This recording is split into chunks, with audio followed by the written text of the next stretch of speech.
On a quand même eu une belle enfance. On jouait à quoi en cours de récré? On jouait à touche-touche, 1, 2, 3 soleil, la marelle, la corde à sauter, on s'amusait hyper bien. Mais on a tous l'impression que c'est nous qui avons inventé ces jeux. On a tous l'impression que ça vient d'ici, de Belgique, de France, d'Europe, mais rien à voir, ça nous vient du bout du monde. Alors ça vient d'où? C'est moi qui vais vous le dire. Tu le connais, je le connais, on le connaît tous. C'est le jeu du rond. C'est le jeu qui consiste à frapper la personne qui aura regardé dans ton rond. Attention, il y a des règles. Il faut faire une croix avant, donner un coup et essuyer après. Si tu veux pas que la personne te frappe après avoir regardé son rond, il suffit juste de mettre ton doigt à l'intérieur. Mais attention, s'il attrape ton doigt, 10 coups en plus. Ouais, je sais, je suis forte dans ce jeu. Tu sais d'où ça vient? En fait, c'est un Américain qui s'appelle Matt Nelson, qui habitait dans la ville de New Bremen, dans l'Ohio, qui un jour a commencé, pour avoir une bonne raison de frapper ses potes et ses frères, il avait 2 frères, il a commencé à inventer ce jeu. Il a dit, écoutez les gars, si vous regardez mon rond, je peux vous donner des coups. Il a inventé ce jeu dans les années 80, vers 1981, et jusqu'aujourd'hui, mes petits frères, ils jouent encore.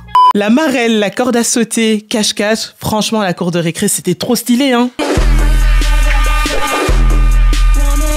Ah, l'enfance, on n'était pas bien avant. On avait les gogos, les flippos, les fucking cartes Yu-Gi-Oh, les cartes Pokémon, les billes. Frère, on chillait de dingue. Souvenez-vous de Kim Possible, cette jeune fille jeune et rebelle, espionne. Tokyo, Paris, New York, quoi qu'il arrive, je l'emporte. Rien ne stoppe ici, back, c'est... Eh ben, est-ce que vous saviez que la bande originale a été interprétée par Christina Milian? Et même chose pour les Razmoket, c'est Maya, cette chanteuse qui a tout pété dans la fin des années 90, princesse du R&B, qui a interprété par la BO des Razmoket, et il y a même eu un featuring avec les Blackstreet.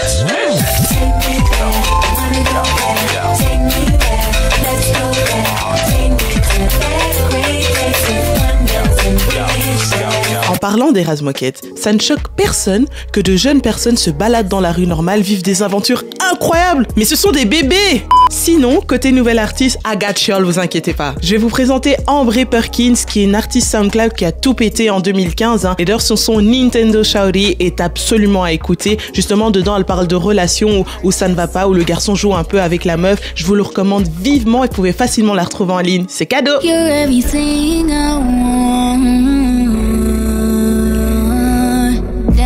Feeling so hard to explain. I'm not the type to be chasing. That ain't the case. I got a lot on my plate, so please don't say my name in vain. Oh, yeah.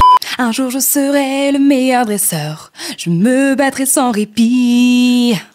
Je ferai tout pour être vainqueur et gagner les défis.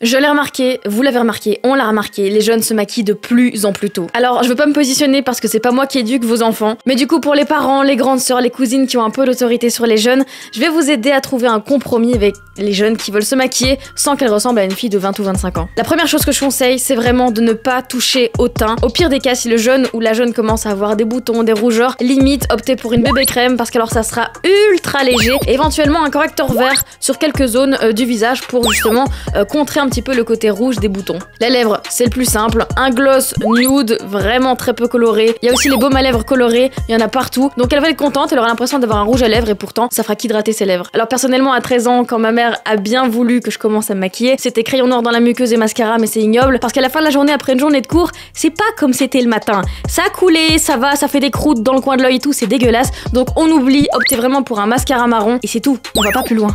Bon les filles, je l'avoue, j'avais le crayon dans la muqueuse. Aujourd'hui, on ne sait même plus qui est Mario Bros. Est-ce que c'est un plombier? Est-ce que c'est un sportif? Est-ce qu'il est italien ou américain? Est-ce que sa moustache est vraie ou fausse? On sait plus. Mais moi, j'ai trop envie de vous parler du film qui est sorti en 1993, justement, qui s'appelait Super Mario Bros. C'est un film qui a été produit par Rocky Morton. Vous le connaissez pas? Bah moi non plus. Ils ont essayé de reprendre l'univers de Mario et les personnages pour en faire un film avec des personnes humaines. Déjà de base, moi je comprends pas. Normalement, Mario, il est italien. Et là, l'histoire, elle se passe à Brooklyn. Et puis la princesse Peach, pourquoi elle s'appelle Daisy dans le film? Et sinon, on en parle du fait que Luigi, il veut choper Peach? Bon, les effets spéciaux, je vais même pas en parler, les gars. En tout cas, c'est vraiment un film qui a déçu les fans et qui les a vraiment révoltés parce que ce film ne représente absolument pas l'univers de Mario Bros. Juste pour vous faire une idée. Voici Mario. Voici Luigi. Voici Peach. Et voici Bowser. Et Et juste pour la petite info, ceux qui ont fait Moi Moche et Méchant vont produire le film d'animation Super Mario Bros qui va sortir normalement en 2020. Donc en tout cas, on stay tuned. Alors Gams, tu kiffes les moustachus?